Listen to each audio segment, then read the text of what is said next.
Existentialism tends to be an extremely broad idea, a broad theme. Much of it is covered in literature and art and so on, in playwriting specifically, but also theater, but also filmmaking, and it has had a very big influence on painting and on nearly all the arts.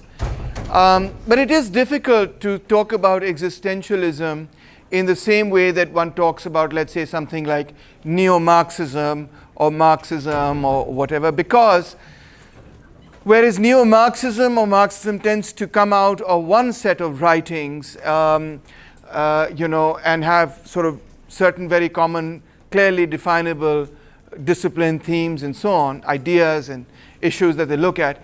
Existentialism tends to be much broader than that, doesn't come out of one particular source, has multiple sources, and therefore comes to multiple conclusions as well. But what can be said about it is, the way I like to think about it is that it is the great turn inwards, looking at things that are that you would not look at in terms of political economy. You may not look at it in terms of overthrowing the state, but you look at it in terms of questions that you raise within your own life at the individual level, maybe also at the collective level, but certainly at the individual level. So whereas the great turn inwards does not characterize every major existentialist idea, because some existentialist ideas certainly do talk about collectivities and about collective change and so on.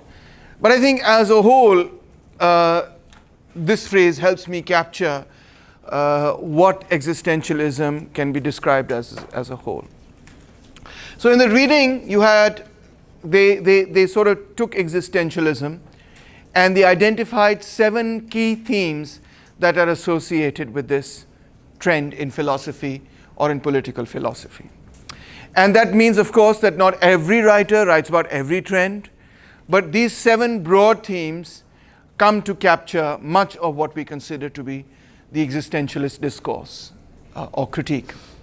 Firstly, philosophy as a way of life, anxiety and authenticity, freedom, situatedness, existence, irrationality, absurdity, and the crowd. So we're going to go through these ideas one by one, first and foremost, and then very briefly we will look at some of the major existentialist writers, and then we'll have a discussion on it. So to begin with, philosophy as a way of life. For Socrates and for the Stoics and for the Epicureans, philosophy was not meant for only the select few that would understand the ways of the truth. Although a select few there may only be a few people who understand the ways of the truth. But Socrates always thought of philosophy as being fundamental to understanding the basic ideas of life, and therefore potentially graspable by everyone, though people may choose not to grasp it. And so philosophy was not meant to be a specialized subject as it was first seen by the Greeks, but rather meant to challenge some of the assumptions of everyday life. And the most important idea that it wanted to challenge is, what is the good life? Does it mean to be good? What does it mean to be virtuous? How can we be good? Can we be good by following the Greek religion, or is there some other way to be good? So the central idea that animated Greek philosophers was not for a specialized discipline, but for an idea that would help us lead better lives. And I think when we talk about existentialism, we have the same common idea with the ancient Greeks. That is, everyone should contemplate about the mysteries of life. In fact, some existentialists would say everyone does contemplate about the mysteries of life. Everyone is, in one sense, a philosopher, whether they recognize themselves as being a philosopher or not. You may not be familiar with the terminology, the sort of specialized terminology of philosophy, but that doesn't mean you don't think about the mysteries of life. And existentialists want to make that point, that we all think about these things, and we ought to think about these things, and the function of the philosopher should be to inform everyday life, to help you lead better lives. So that builds on ideas of Kant, the Neoplatonists, Schelling, Hegel, who also thought of philosophy as an activity that is an integral part of the history of human beings. Remember, for Hegel, for instance, all of history moved according to this massive dialectical philosophical movement. Marx famously said that the point of philosophy is not to interpret the world, but to change it. And that's an idea that every existentialist philosopher more or less has agreed with, that the point of philosophy, of academics, of scholarship, of thinking, of universities, all of these, all intellectual activity should be for us to be able to come up with a life that is better than the life that we have already. So, why is that not the case according to existentialist philosophers? The way in which capitalism and modern society operate, we have an intellectual division of labor, where some people perform manual labor and other people get to go to college and university and ponder about the metaphysical, transcendental qualities of life. And it shouldn't be this way. It ought not to be this way. This is you could say, a judgment of some sort. Because what this has done is that it has made philosophy the preserve of of college book, college room discussions and cafe discussions, where it ought to be discussions that are even held in the workplace, on the streets, wherever one goes. Socrates himself was very much a street philosopher. He liked to go into the bazaar and strike up a conversation with people who would not be considered intellectuals in that sense. But he didn't think of them as being less than intellectuals. He nonetheless engaged them in very stimulating conversations. So one of the things that existentialist writers began to do, although they can also write in very terse, difficult language, is that they began to write in many different ways. In fact, they began to write plays, theater. They began to write theater through which they felt that they could inform, with a story, they could inform their audiences about existentialist ideas in philosophy and so on. So they experimented with the way they wrote, they experimented with the way they communicated in order to bring philosophy to the people. By this time in Europe, when existentialism begins to take off, already now there is a very highly developed tradition, in my view, of these debates between socialism and capitalism and fascism and so on that have touched people on a mass level. So some of that is already very much present. There's a vibrant atmosphere of these ideas being discussed through political life in Europe in the post-war period anyway. The second theme within philosophy as a way of life is the idea of immanence, which is when something is within something else, when something is immersed in something else. Philosophy studies life from the inside, is the idea that existentialists would like us to accept. That we are not somehow or the other outside of the life that we are attempting to study. We are part of the life that we are attempting to study. We are part of the process that we ourselves are trying to study. So there is no God's eye view of the world. We are, within, we are part of the world that we are trying to study. Kierkegaard, for example, said that the fundamental truths are not representations, i.e. representations of the real world that are in my mind and so on. Rather, the truths of existence are immediately lived, felt, and acted. Similarly, Nietzsche and Heidegger say that the philosopher investigating human existence is him or herself an existing human. So it is a self-inquiry, and we are, as it were, a scientist will create a laboratory, and in the laboratory they'll have some equipment, and on the equipment they will do this experiment. The scientist, him or herself, is not part of the experiment, is outside of the experiment. And the things that are moving in the experiment are the things that he's studying. Well, that can never happen, say the existentialists, as far as these questions of philosophy and politics are concerned, because you can never be outside of society and then looking into society. You're part of the process that you yourself are studying. If I'm studying the class structure of Pakistan, how can I not be aware that I am part of the class structure of Pakistan? I'm part of that class society. I'm a product of it. Ahmed? All right. So, and finally, life is an existentialist concern. The nature of life itself is a perennial existentialist concern, and more famously, with Heidegger and Camus, the significance of death is very, very central to existentialism. So what do we mean when we say life is an existentialist concern? We are all concerned with the question of life and death and mortality. Either we are trying to overcome mortality in the effort to create a better life, which seems to be when Nietzsche says we want, we should embrace that which brings about the will to power, which expands life, that is, on the one hand, simultaneously a recognition that life is limited, and on the other hand, a rebellion against the idea that life is limited. So we know that we can't win that struggle, but as what was it? Keats said, rage against the dying of the light. Was it Keats? Sorry, who's it again? Yes, I've also forgotten.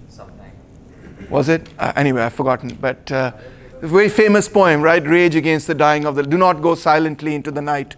Rage against the dying of the light. Then, the second major theme is, and this is one of the biggest themes, is anxiety and the idea of authenticity. I'm not sure if you can see the lovely images that I selected for you. Believe me, I spent a significant amount of time trying to find an image that would capture anxiety without making you anxious at the same time. So one idea that existentialist philosophers try to elaborate again and again, and I make no bones about this fact that existentialism is a pretty dark philosophy, right? It is at one level quite pessimistic about life. The one major theme that you will see throughout is that life is suffering. The attempt to alleviate suffering is an impossible one. You will see this repeated a lot in existential philosophy, and this is true both at the individual level, and it will also be true you'll see at the collective level. At the individual level, you could say that you try and fill up the suffering or your unhappiness in life. How do you try and make yourself happy? In a consumer capitalist society, the way you try to make yourself happy is by buying a new iPhone. It's by getting new clothes, and it's by consuming more and more. Every time you go to the supermarket, you buy something, or to the market, you buy something, you feel just a little bit happy. You feel this bump, and for a day or two or three, you're enjoying your new toy or your new clothes or whatever, your new car or whatever it is that you've bought, and you are happy for 2-3 days. But then the void comes right back in your life, and you have to go back and buy something. You can never fill that void with the stuff that you buy. It just never happens. You can see this theme being repeated a lot in movies, in poems, in songs, etc. It's a very anti-consumerist theme, and of course existentialist philosophy we owe credit to existentialism to have brought this up. Secondly, you will see later on that they also talk about how at the collective level we are constantly trying to make life better. We're trying to fight disease, we're trying to finish poverty, we are trying to save the world these days from environmental catastrophe. We keep doing this, and yet we keep failing. And if we succeed in one thing, it is only to discover that comes in front of us. It seems to be a never-ending thing. We just cannot get out of suffering. Suffering, therefore, according to existentialist philosophers, we should embrace it as a part of what makes us human. It's almost like if you did not have pain, in fact, we hate pain, right? But pain is absolutely integral to the survival of your species. Because if I were to create you, aapka kya naam hai? Sorry? Ali. Ali, if you were born and you could not feel pain, you'd think life would be so much simpler, right? Abu Jaan thapad marenge, you'd be like, hey, I didn't feel a thing. You fell off the couch, you fell off a horse, you fell off a cycle, you don't feel a thing. If life was without pain, we at first think, naively, life would be so much better. But the fact of the matter is that if the human organism or any organism did not feel pain, it would not protect itself from harmful effects. You'd have your hand over a fire, and you would not notice that your hand is on fire, and pretty soon you'd be burnt to crisp, you'd be burnt to a toast. You'd never realize the things that are hurting you. Your pain mechanism is actually one of the most important mechanisms that you have for your survival. It immediately tells you, do not put weight on that leg because that joint is hurting, there's something happening there that's wrong. Don't put weight on it, otherwise it will get worse. Right, Paras? Right? And we try to dull it with painkillers, etc.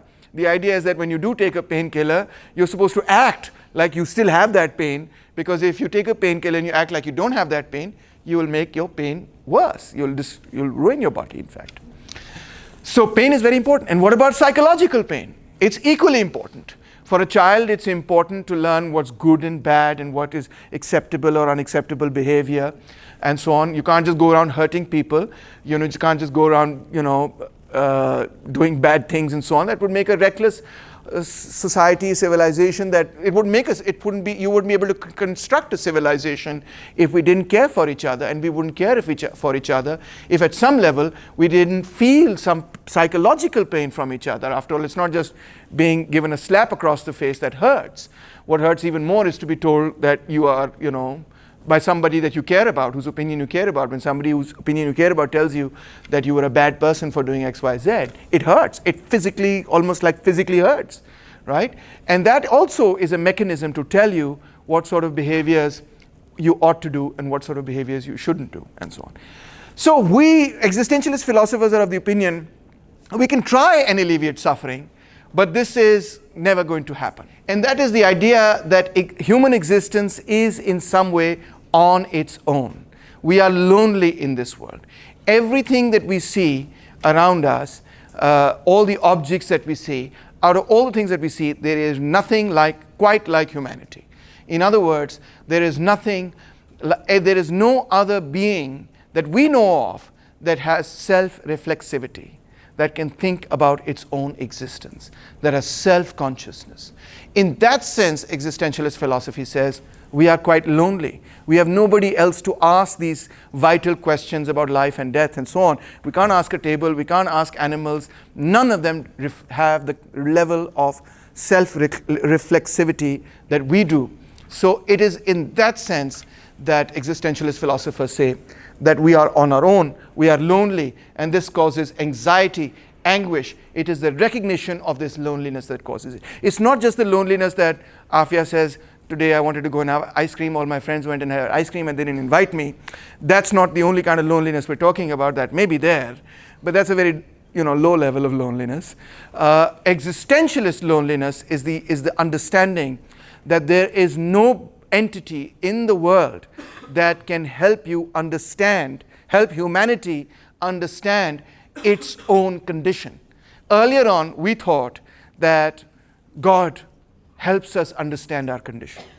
Today in the world, as Nietzsche has said, God is death. We thought that science could be the new God.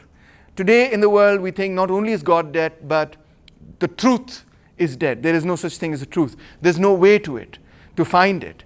There's nobody to tell us what the truth is. What does death mean? What does life mean? How do I process it? And so on. We've got to do all this processing on our own. This causes anguish and anxiety. Now you're thinking, it doesn't cause me any anguish, but let's continue and see how that works out. Existentialists also wanted you to think about passions rather than reason. They thought that what science had done is rationality, objectivity, all of these ideas are done is, they're supposed to be, when you do a scientific investigation of something, you're supposed to leave your passions and subjectivity out of it. You're supposed to be dispassionate about it. This is a phrase that all scientists use. Be dispassionate about it. Don't be biased, they say, right?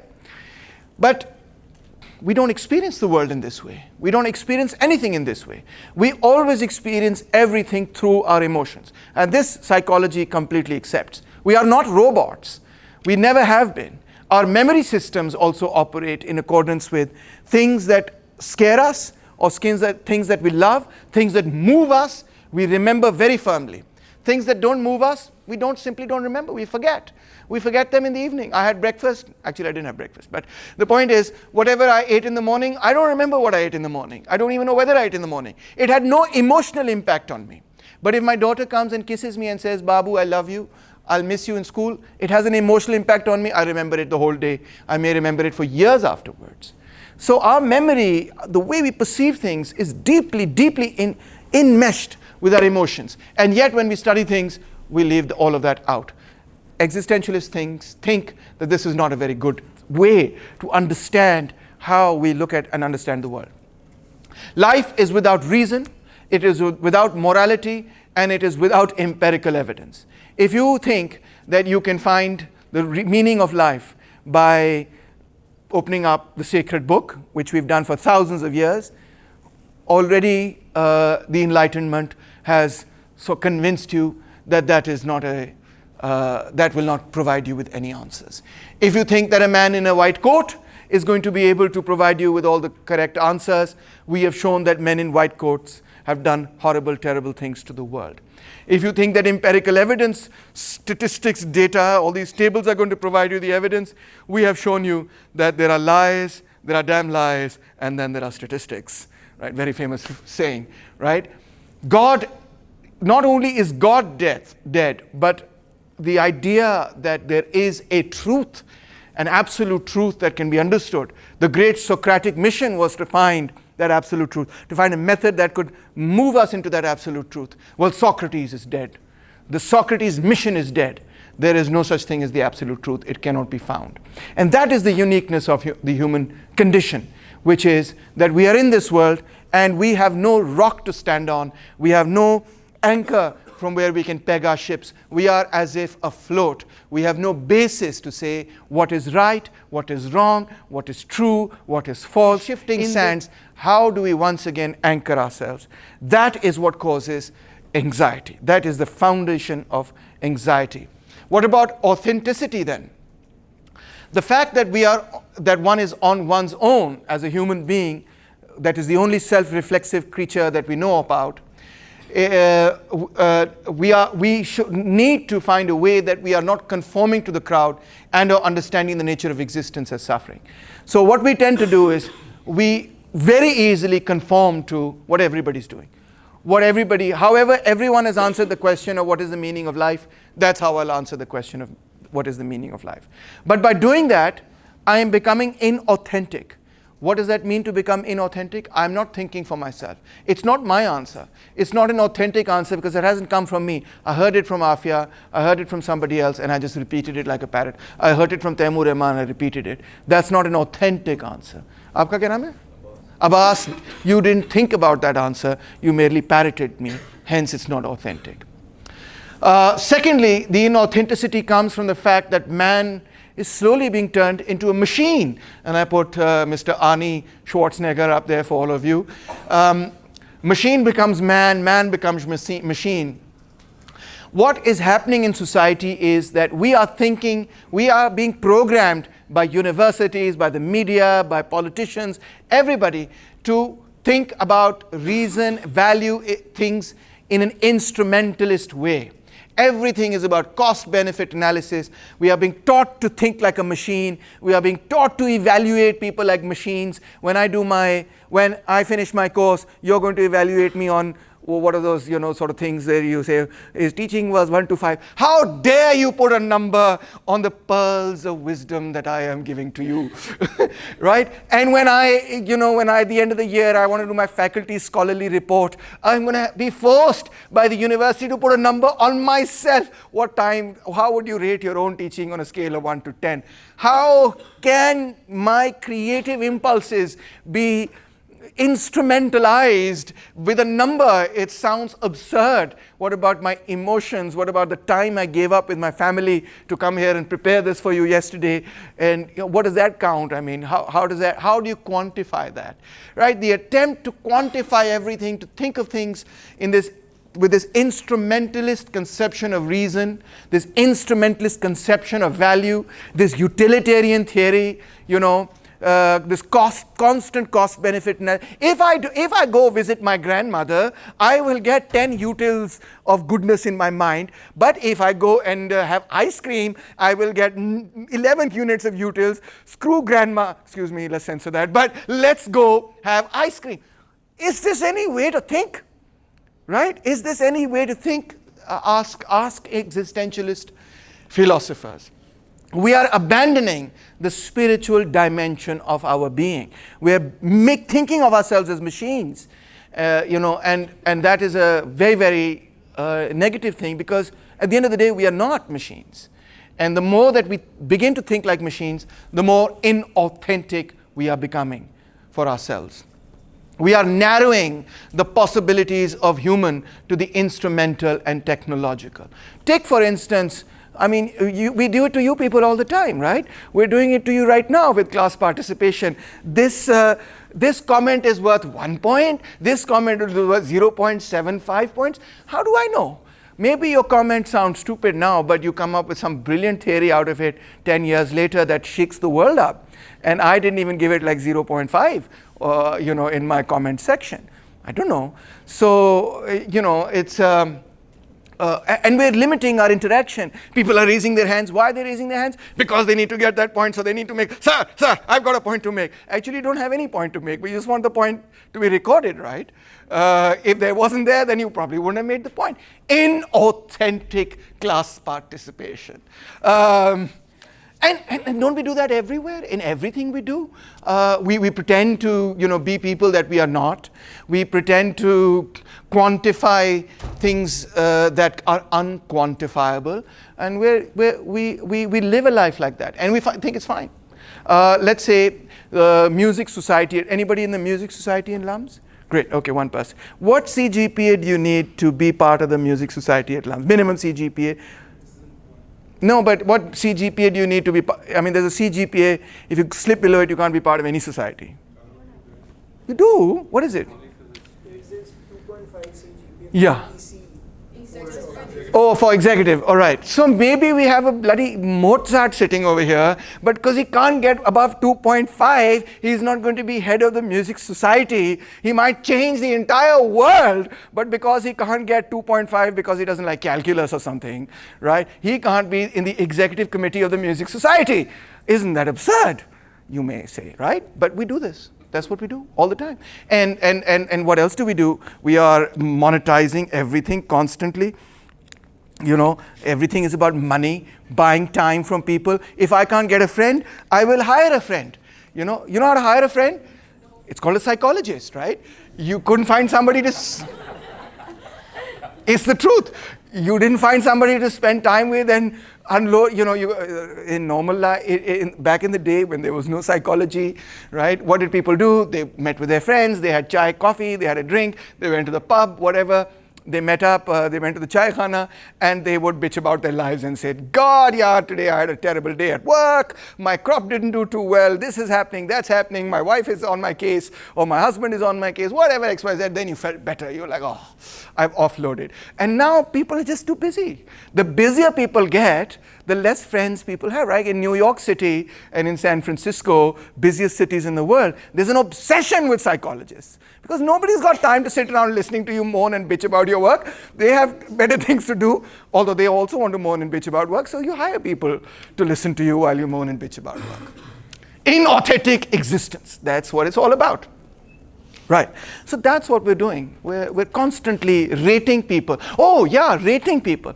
Talk about social media. This is my good friend because I gave him 500 likes. This is not my good friend because he gave me 300 likes.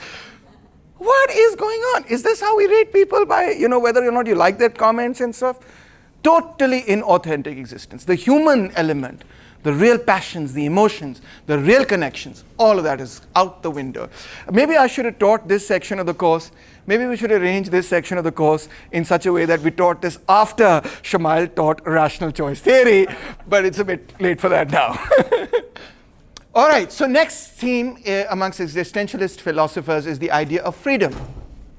This rise of rationality that has resulted in the horrors of modernity, such as world wars, genocide, the killing of entire people, on a scale which has never occurred before.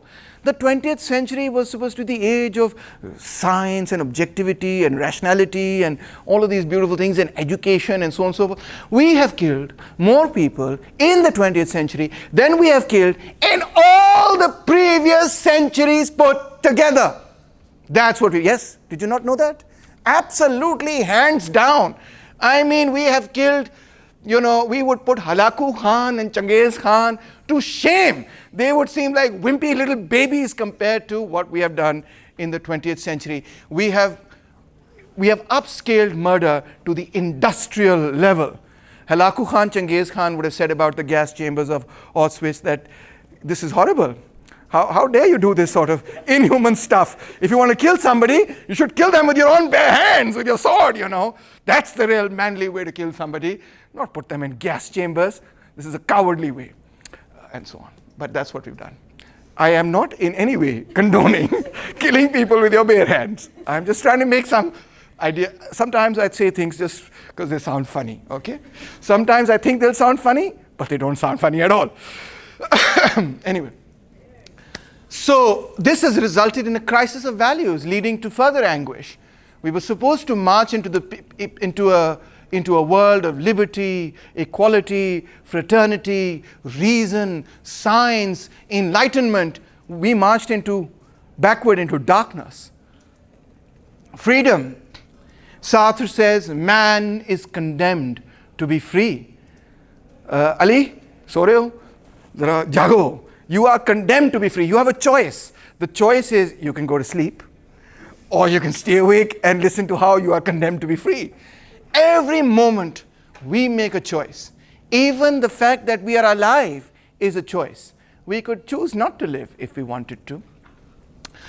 Therefore, if we are making a choice at every step of the way, we are therefore responsible for every decision that we take, whether it is to sleep in class or to stay awake, to sit in class or to walk out, to question or not to question, to support your officer when he says, gas these Jews, to support your commander when he says, get these children, put machine guns into the hands of these children and mow down your enemies. We make child warriors. We cannot make the excuse, as Jean-Paul Sartre said about the trial at Nuremberg, that I did it because everybody else was doing it, or I did it because he told me to do it and he's my superior officer. Whatever you do, you as an individual are responsible for it. Yes. So the next question. We are, existentialists always admit, always in a certain context. So it's not the case that there are no economic circumstances, there are no social circumstances. They're not saying that. One's freedom is always situated within context. Abstracting from context makes freedom naive or illusionary, says Immanuel Kant. Being in the world, being there in the world is part of the ontological structure of existence. So we are always part of some situation. They're not denying that. We're always part of some political, historical, economic, gendered, whatever, heteronormative framework. That is absolutely the case.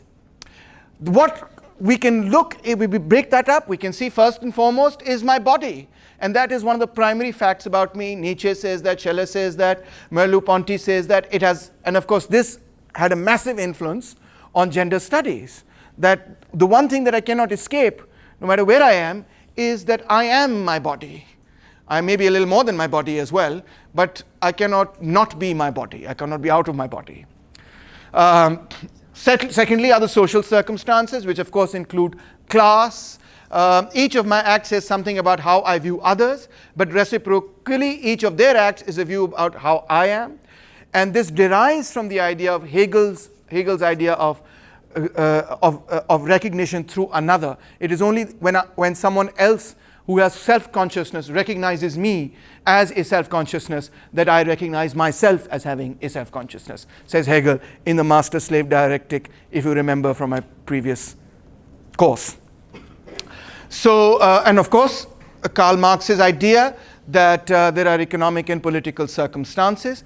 And last but not least, there is a history. How did we get here? What did Bahadur Shah Zafar do? How was he, humiliated in Rangoon and so on? All of that history is there. You cannot turn back the clock. Colonialism is a fact. All of these things are facts. So they're not denying those facts when they say you take your decisions. They are saying you always take those decisions within a historical circumstance, within the circumstance of your body, within the circumstance of your class, and so on. And they're sensitive to that. There's no doubt about that. But they don't necessarily, that doesn't mean that they're Marxists when they talk about class, but they always do want you to understand that that context is present. You can't deny it either, right? Yes. Finally, not finally, actually, we have 2-3 more things to go. But existence, human existence cannot be understood on the model of things. We don't exist in the same way that this table exists. We can study this table scientifically, say existentialists, right? Because it's an object. But you, kya naam hai aapka with the red hair? Vajdan, you are not an object. You are a thinking being. You are not a table. So therefore, when I ascribe to you qualities like I can say this table weighs this much, it is made of this material, etc., etc. When I say the same things about you, yeah, part of that is true. You have a certain weight. You are made of certain chemicals, etc.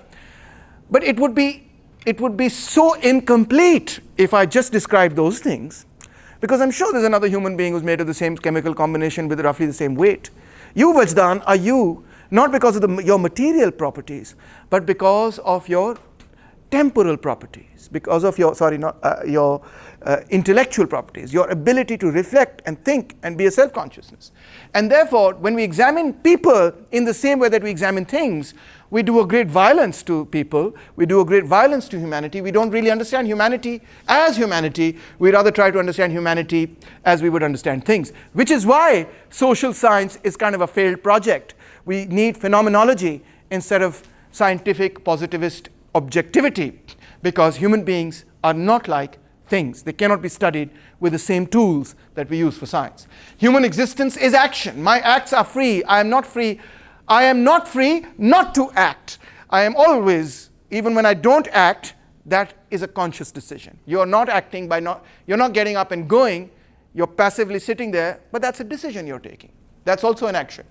Sartre says, existence precedes essence, is one of his most famous quotes. The other one is, man is condemned to be free.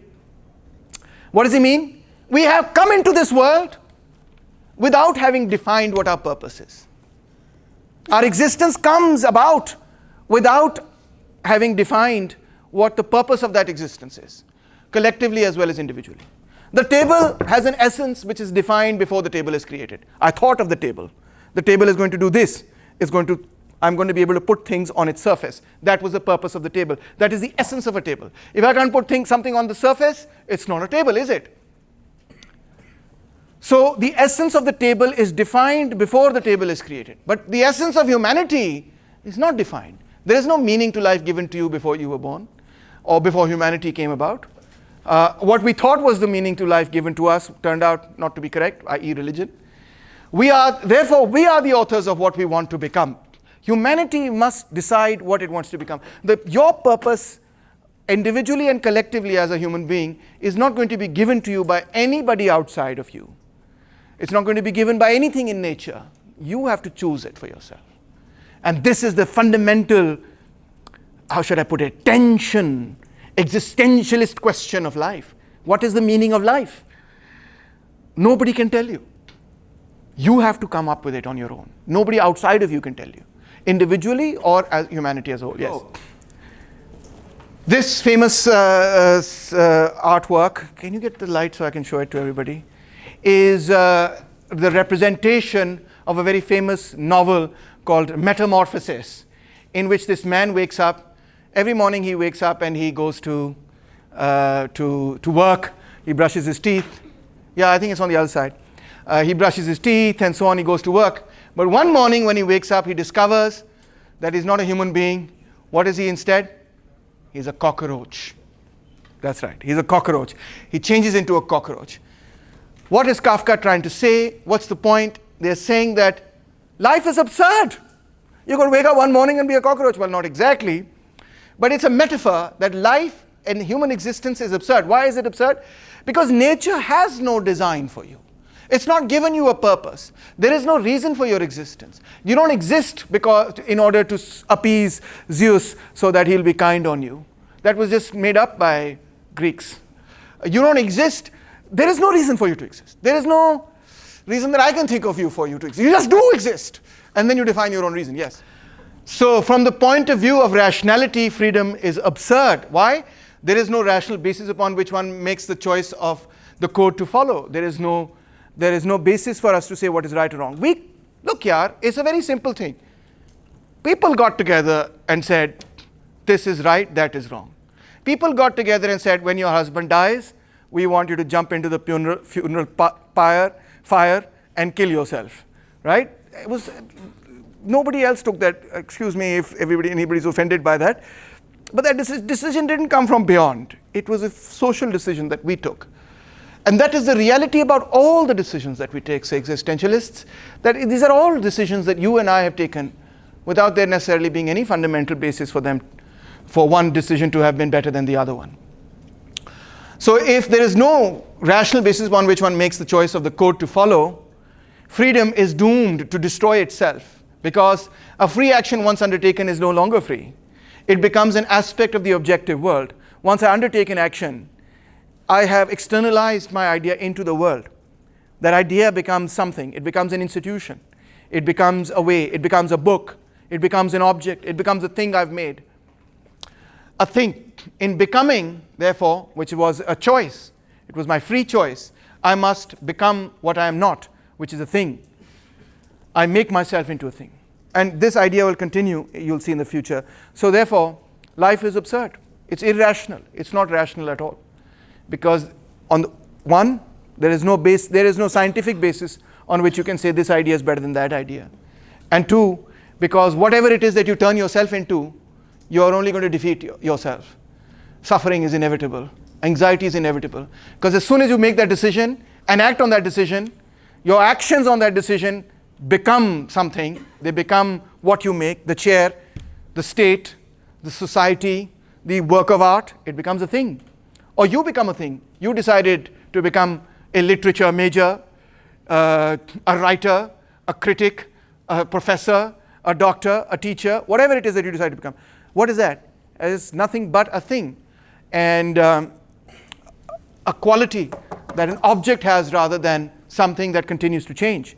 I'm not a teacher if I've decided that I'm not going to be a teacher, but I'm going to just study and learn and then, I don't know, do what. But I'm not going to be permanently a teacher. So when I become that thing that I projected myself to become, I've turned myself into a thing already. And that defeats the very purpose.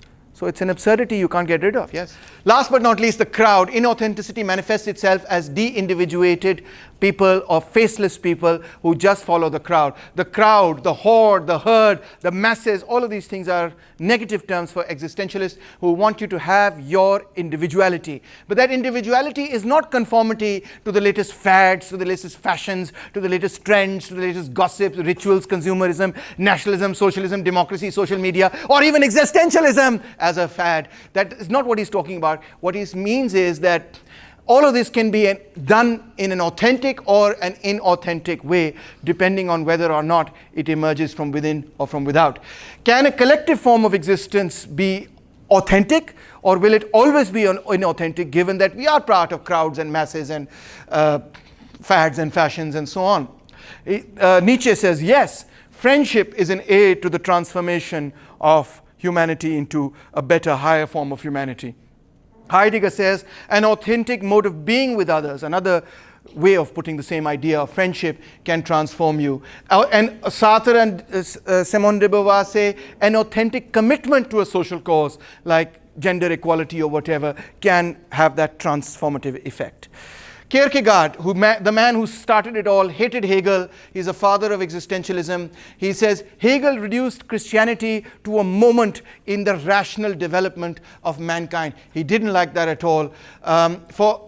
Hegel famously said, all that is real is rational, and what is rational is real.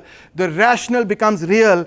Reason, the spirit reason becomes real through the manifestation of civilization. And the manifestation of civilization follows a logic, a reason, etc. So the rational, the idea becomes real in civilization, and the real becomes rational in the sense that the civilization is a process of getting to know its own reason, getting to know itself, emerging into the end of history. A lot to take in, I know. There's a very, very extremely short summary of Hegel. But that was Hegel's idea. And in that march, Hegel said, you know, Hinduism, Buddhism was one stage, and Christianity is another stage, Islam is another stage, and we're just moving across these stages. And now the last and final stage will be the stage of modernity, science, you know, ethical society, and so on and so forth, rationality, reason, etc. Of course, Hegel was also a supporter of the French Revolution, etc.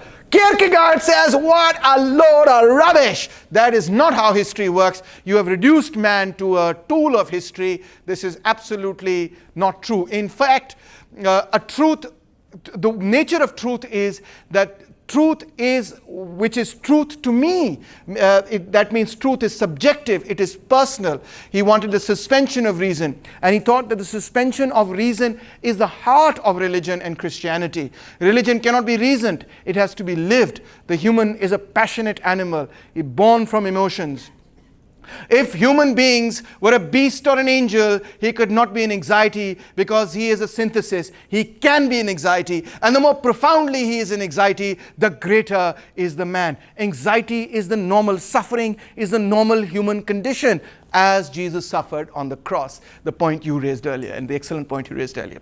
Suffering cannot be alleviated. It is what makes us human. Christ on the cross symbolizes it. I told you it was going to come. I wasn't lying. Nietzsche, I know my lot. He said, someday my name will be linked to the memory of something monstrous, of a crisis as yet unprecedented on earth. Good God, the man must have seen the future, because he was linked then later, of course, as you know, to fascism. The death of God is a death of truth. It gives rise to a millennia of nihilism. Humanity itself must define its own meaning and the meaning of its existence. You can see this theme continuing in existentialism. The Übermensch, if I didn't get the pronunciation wrong, thank you, is the unity of the contradictory forces of man as an animal and man as a rational creature.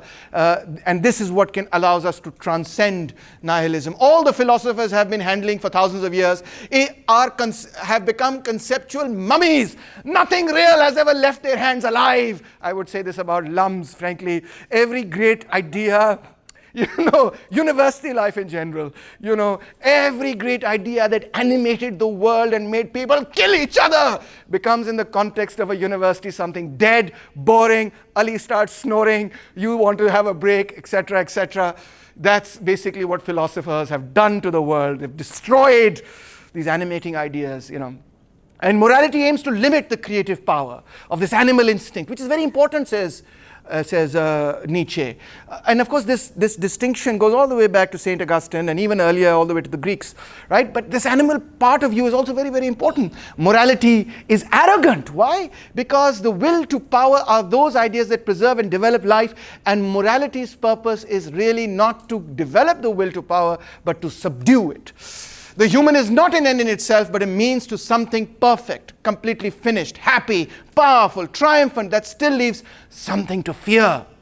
So Nietzsche wants you to overcome yourself and become better than yourself, etc. And so Nietzsche might not have regarded himself as an existentialist philosopher, but he is considered as part of the heritage that inspires it. Same with Heidegger. He influenced Sartre, Gadamer, Hannah Arendt, Marcuse, Derrida, Foucault. Human existence cannot be understood with the tools of natural science. What is the meaning of that being which is not an entity like other beings, for example, a chair, a car, a rock, and yet through it entities have meaning at all, is the essential question of Heidegger. What does that mean? That means that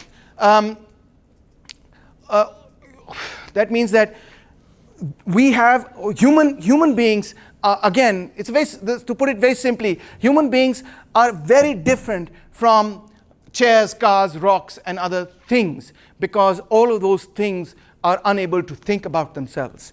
So how do we, who think about ourselves, have meaning, given that we ourselves give ourselves meaning?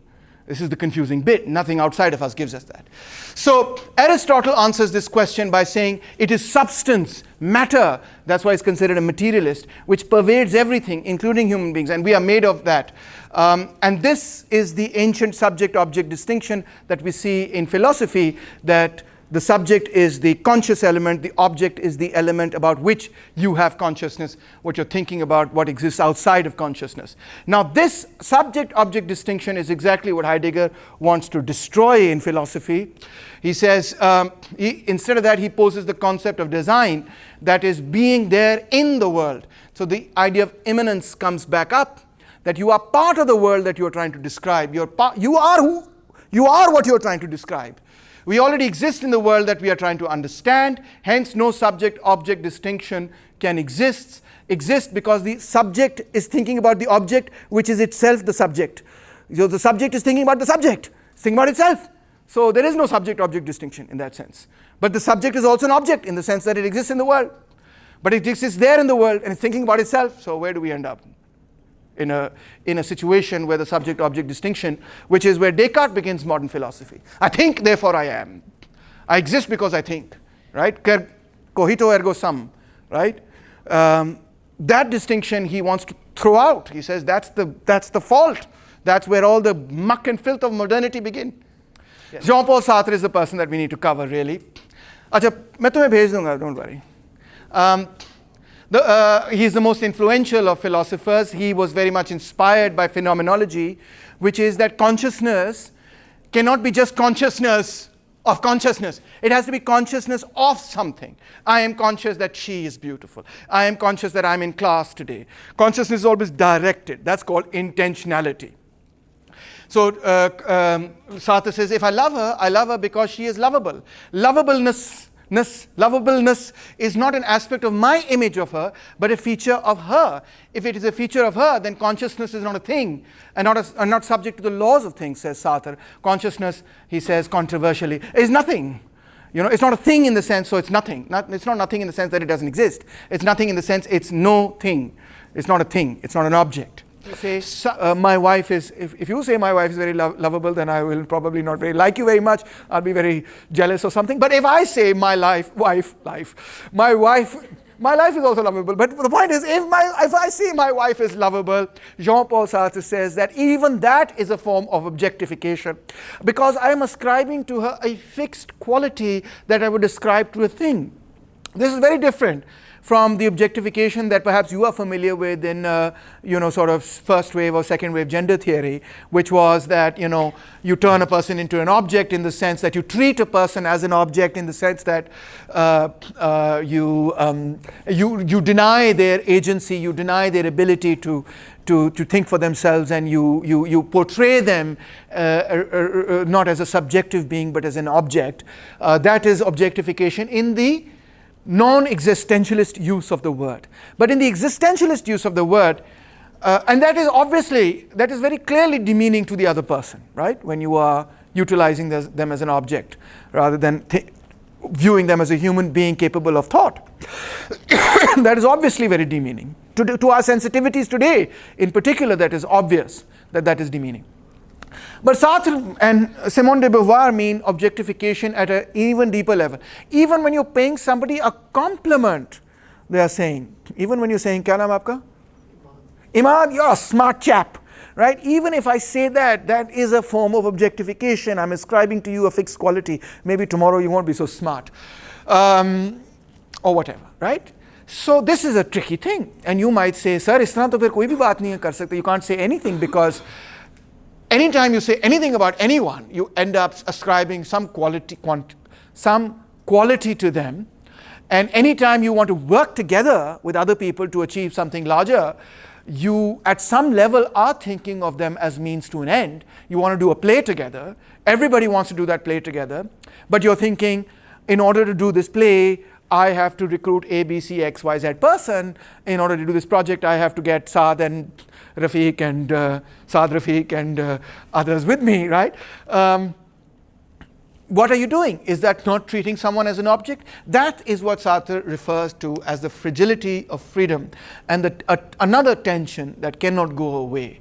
But what he wants us to do, and what Simone de Beauvoir also wants us to do, is try our best not to objectify people in any way, not to ascribe to them any fixed property, but to treat them in a way in which they are not a means to an end, but an end in itself, not only in the way that Kant wanted it, but even more so in the way of not ascribing to them any fixed identity or any fixed quality. This is very difficult to do, because, and it's very difficult to analyze anything in politics without doing this, right? So if you say Abbas is a left-wing radical, I've done it already. I've objectified him. That's it. And Abbas would react, if he was a true existentialist, in the heart of hearts, he would react by saying, sir, don't label me. And then I would say, you call me sir, you are also labeling me, and so on and so forth. It's very difficult for us to get out of labeling. But you must have heard this phrase, don't label me. I'm no one thing. I am all of these things and maybe none of these things at the same time. Have you heard this? It's a favorite phrase amongst college students like you. No, please don't label me. Paras, are you going to label me? No, don't. Where does the philosophical heritage behind that particular slogan come from? It comes from existentialism and to some extent also from postmodernism. And now you see why it's wrong to label someone. It's not wrong to label someone because the label per se is wrong. Maybe Saad is not, Abbas is not left-wing, maybe something else. So that could be wrong itself. But what is being challenged is not just that that particular label is correct or incorrect, but that the act of labeling objectifies Abbas. Got it? Abbas. So can't we just name people, or like can't we even name them because we are labeling them? You can name them in the sense that you are Paras. Yeah, so, like, But if I ascribe to you some fixed quality, then that is something that I'm perhaps not doing right. So if I say Paras is a Marxist, right? You'd say, well, maybe I am, maybe I'm not. Today I am, tomorrow I'm not. From moment to moment I could change. So how can you say I am a Marxist, given that I'm choosing what I want to be every single moment from moment to moment? Hence, to ascribe anything fixed to you, given the fluidity of the choices that you are and can make, would be an absurdity. And Sartre's critique is of the social system that tends to do that. He's a worker, he's a peasant, he's a flana, he's an intellectual, etc. The social system, his concern is less perhaps with how you and I talk to each other, but even more so with respect to how the system classifies you, labels you, and then utilizes you as a means to an end. Continue. Next we get to, that's what the city of ends means. Act in such a way that you treat humanity, whether in your own person or in the person of any other, never merely as a means to an end, but always at the same time as an end. That's Kant. And projects can be realized only with the cooperation of others. Cooperation presupposes freedom. Absurdity and fragility of freedom come about because as soon as you try to get people to cooperate, you do at some level objectify them. Nurturing the freedom of others must be central to all my projects. That's what Sartre wants you to do, is to nurture that, is to not let it go. Society must be structured in such a way that no section is treated as a means to an end. That's what Sartre the conclusion that Sartre comes to, is that you should make society in such a way that it stops treating people as objects and starts treating them as subjects. Difficult, I'll give you that. I'll concede that to you. Now we come to Simone de Beauvoir. Humanity is constantly oscillating between the facticity, that is the brute fact of existence, and transcendence, which is self-creation. This creates the ambiguity, a tension between what is and what can be. But ambiguity teaches us that our ethical relations cannot be self-referential. In other words, you can't only derive ethics by examining the self, but must be based on the common destiny of humans as a failed and interrelated being. So we've got to talk about intersubjectivity here, whether we are treating each other subjectively, as subjective beings, not subjectively, sorry, but as subjective beings rather than as objects. And of course, her most famous saying, which is, one is not, where is that saying gone? I put it somewhere. Oh, maybe got deleted or something. I don't know where it's gone. But one is not born a woman, but one becomes a woman, right? What does he mean? What does she mean? Sorry about that. She means that she's taking the Hegelian framework where you require self-recognition from another subjective being in order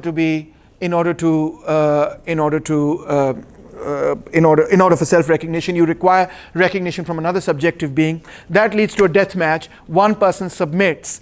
The person who submits becomes the slave. The person who wins becomes the master. The slave is set to work. The work is the externalization of the creative powers of the slave. The slave then comes to recognize him or herself from the objectification of their own rationality, whereas the master that forced the objectification from the slave is unable to achieve voluntary real recognition and hence therefore falls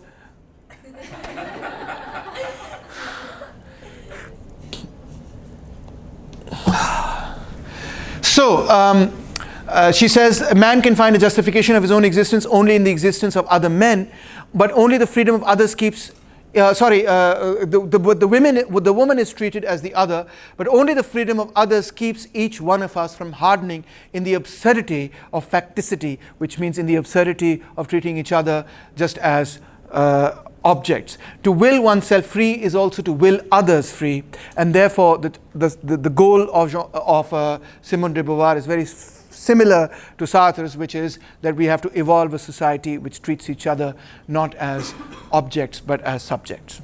No! I'm going to finish. So one becomes a woman because a woman at times are complicit in their own situation. Proletariats say we, blacks say we, but women are unable to utter we. They live dispersed amongst men, tied by homes, work, economic interests and social conditions to certain men, fathers or husbands, more closely than to other women. As bourgeois women, they are in solidarity with bourgeois men and not with women proletarians. As white women, they are in solidarity with white men and not with black women. Hence, the female identity is very much bound up with the identity of the men around them. This is what we have to break, and this introduces in feminist thought the idea of the sex-gender division. Sex is one thing, it's biological, gender is socially constructed. And she puts this together with a beautiful phrase, one is not born, but rather becomes a woman, is socialized as a woman. Camus, reason is absurd. I'm not a philosopher because I don't believe in reason enough to believe in a system. What interests me is knowing how we must behave, and more precisely how to behave when one does not believe in God or reason. Hegel and Marx have reduced man to history. They are, by the act of historicism, denying man the possibility of creating history and affirming freedom, because you are part of this link in a chain of events with a necessary causation. There is but one true serious philosophical problem, and that is suicide. Now, existentialism is dark, and I don't want you to be influenced by the darkness of existentialism. Okay, this is, in my view, a philosophical issue, not an actual issue of, well, should I commit suicide or not? Don't please think this, okay? You come to the wrong conclusion, because what they're saying is something quite different. What they're saying is the absurd is simultaneously the awareness and rejection of death. The absurd is not nihilism, but leads to action. It opens the space between the need for intelligibility and the unreasonable silence of the world. The realization of man's mortality pushes us to strive for answers, and therefore, ultimately, to reject death. So, yes, we know that life is limited. We are mortals. There is an end to it, like you said, even an end to the planet. But it is precisely, sort of the revolt against that defines what existentialists want you to think about. Finally, they say a revolution devours its own children, and you can recognize who that is when she started out and when she ended up, season 1, season 8. Maybe you should get the lights in so that people can see it. Emma, do you want to get the light? There is but one useful action, that of remaking man and the earth. But in making the revolution, man comes to deny the humanity of others. The slave starts by begging for justice and ends, Daenerys, no, that's not her name. What's her name? Daenerys, by wanting to wear a crown. He too wants to dominate. And Rousseau's idea that man must be forced to be free leads to crimes by revolution. 1789 brings us Napoleon. 1848 brings us Napoleon III. 1917 brings us Stalin. 1920 brings us Mussolini. 1930 brings us Hitler. Oh my God, every revolution is accompanied by a counter-revolution. Marxism is like a religion, says Camus. It has a bourgeois preoccupation with progress. All the time, development of the means of production and development of the productive forces. In the name of the future, everything can be justified. The future is the only kind of property that the master willingly concedes to the slave. The making absolute of the values of the revolution leads to the very negation of the revolution, which is basically the same theme of the fragility of freedom. Yes, I'm almost making it to the end. Existentialism has had a huge influence on art, on cinema, on psychology, obviously on philosophy. Naturally, here is some existentialist art that you can see. It is the idea that art will no longer depict reality as reality exists, but how we phenomenologically perceive it. How do we emotionally perceive reality? How can we depict that in color? How can we depict that in shapes? How can we depict that in forms? how do we feel about a particular sunset or a particular winds sort of blowing through the landscape? How do we feel about that? That's what an artist is supposed to capture. Again, you see more existentialist art here, where again the idea is to capture the feeling. And if you didn't know, here's the end of my thing. You have Woody Allen in cinema, you have Richard Linklater in cinema, but most importantly, did you or did you not know that Batman, The Dark Knight Rises is an existentialist movie? I bet you didn't know that, and you're happy to know that, because Christopher Nolan, in the way that he uses the camera and the way that he tells his stories, very much derives his ideas from existential philosophy. The Dark Knight trilogy, The Prestige, The Inception, Interstellar, Dunkirk are really sort of not only commercially very successful movies, but superb movies insofar as their cinematography and so on is concerned. Finally, in psychology, you have phenomenological psychology, various authors here which you can deal with, various thinkers and scholars here, of which I know nothing. So I'm not going to say anything about them, aside from putting their names out there for you. Existentialism has pushed philosophers and thinkers to deal with subjects that were in the past considered to be marginal, such as issues of sex, death, crime, madness, suicide, deviance, and so on. They have pushed philosophy into the realm of issues that were previously considered not really philosophical subjects at all.